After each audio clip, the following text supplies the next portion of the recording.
All right. Hey, everyone. So while up until this point, we have kind of talked about strategy in this conceptual sense, right? We've sort of defined what strategy is all about. We've been discussing some of kind of the backstory, right? The things like our values, our mission, vision, goals, all these types of things that we do that are supposed to kind of lead up to informing our strategy. But up until this point, we've really just talked about kind of all these building blocks leading us to understanding what our strategy is. And today, what we want to shift our focus toward moving forward is a very important subset of strategy that we call competitive strategy.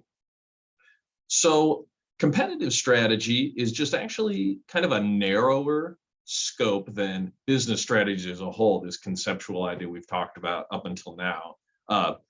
Business strategy, while that focuses on how we're going to provide value for money, competitive strategy focuses more on how we're going to compete successfully against others in our industry.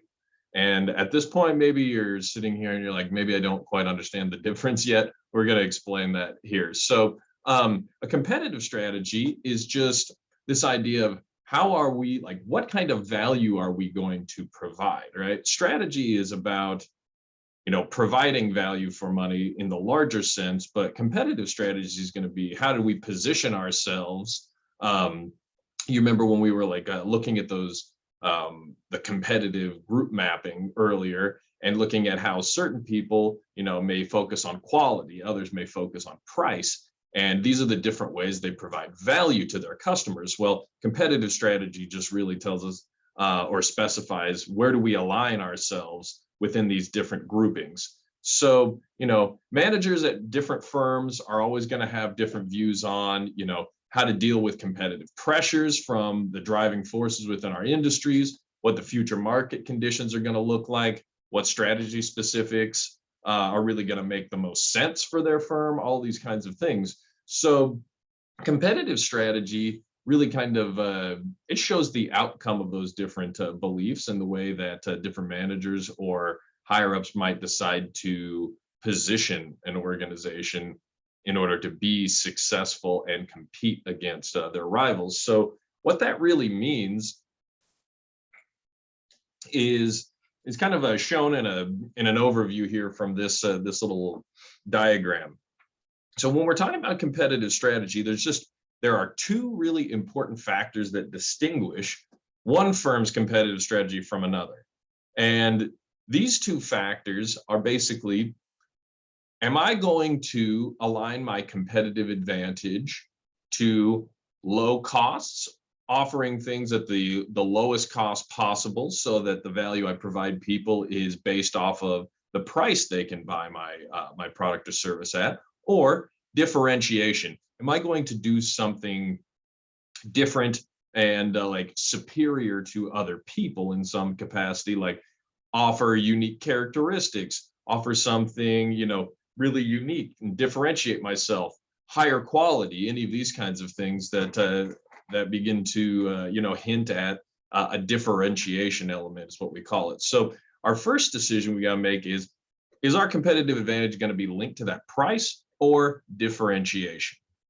Now, aside from that, we also have this other subset that says broad or narrow target market, right? Which means, is the target market we're going after the people we are serving, the people who are going to be our customers? Is that going to be just a broad spectrum of individuals, or are we going after a very broad, or excuse me if I said that wrong, so either a broad or a very narrow subset, right? So these two factors give rise, once we've decided those things, they give rise to 5 different competitive strategy options for staking out our market position, how we're going to operate our business, and how we're going to develop or deliver superior value to our buyers. So, and those 5 that you see here are better shown here on this next slide. So that brings us to these 5 different options you saw on that last screen. There is, are we either going to be what we call a low-cost provider strategy in this upper left, which means, right, the objective of our broad low-cost strategy is we're going to produce some sort of good or service for a broad range of buyers at a lower overall cost than our rivals offer it at.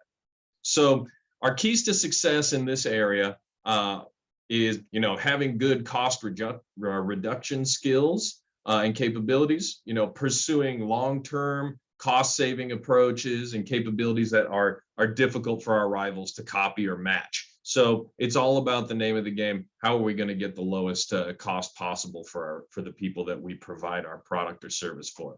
Now, just below that, you may see this focused low cost strategy, right? Which is just our low cost strategy in the sense of a narrow or like a more focused group of customers. So our focus low cost, we're basically just seeking competitive advantage by serving a target market, like a niche, at a lower cost and lower price than our rivals. So we try to, in this area, we're trying to achieve some sort of cost advantage over our rivals by managing things like maybe our value chain activities more cost effectively than our rivals, or trying to find innovative ways to bypass certain value chain activities. So the difference between the low cost provider strategy and the focused low cost provider strategy between these two is just the size of the buyer group that we're targeting. All right, nothing different. Both of these are all about offer the lowest cost to our end user. It just has to do with the size of the buyer group that we're targeting. Is it going to be a big broad group like shown up top, or on the bottom there is going to be a more focused niche group? Now on the other side, we can see up there the broad differentiation strategy.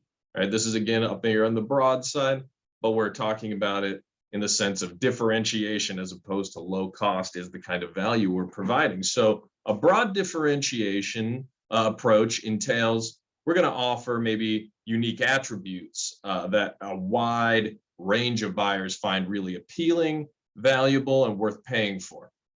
So the keys to success for a broad differentiation strategy are going to include things like incorporating some buyer desired, right? Because all of our stuff has to be, consumer centric. So what do our buyers want? Some attributes that they want into, our product offerings. And we've got to create some sort of product or service that has broad appeal, but is different enough from our rival products. And there's a lot of ways we can break this down later on that suggest how we go about doing that. Now, we've also got below it, in the same way, a differentiation, but in this sense, just a focused differentiation strategy. And this is just aiming at, we want to secure a competitive advantage with some sort of product offering, again, that's designed to appeal to the unique preferences this time and the needs of a very narrow, well-defined group of buyers. So, again, all we're doing is we're narrowing the group of buyers that, we're focused on helping. And depending on that buyer segment, what they're looking for, special product attributes or seller capabilities, something that helps us stand out from our rivals in that same, target market niche. So the big difference between the broad differentiation strategy and the focused differentiation strategy, again, is just the size of that buyer group that's being targeted. And usually the size of that group, once it becomes more niche, we know a lot more about how we specialize our product and differentiate it for that small group of our target market, right? So really the name of the game is we just have to offer something that differentiates us, that is something other than the cost, okay? If we're focused on cost, we're on this left-hand side over here, we're a low-cost provider. And on the right, some sort of differentiation means we're offering something unique, whether it be an attribute, the way that we get our product or service to people, whether it be that the customer experience, one of these types of things we'll talk more about. And then right here in the middle, you see looming this best cost provider. We can also kind of stake out this middle ground between pursuing a low cost advantage and a differentiation advantage. And basically, we try to nestle ourselves in here between appealing to a broad market as a whole and a narrow market niche. It's just this, it's this interesting space that we can get ourselves within. The best cost provider strategy is going to be aimed squarely at people who are looking for appealing extras or like functionality at also an appealingly low price, looking for that best cost. Okay, so in this area, we'll focus less in this area. It's a difficult space to operate within, but if we want to try to be a best cost provider, we're just trying to deliver superior value by meeting or exceeding our buyer expectations on their attributes that they expect. And we also want to beat their price expectations, so we can understand how that's not a simple place for us to nestle ourselves into, but we're going to break the rest of these down a little bit more and talk about them one by one moving forward.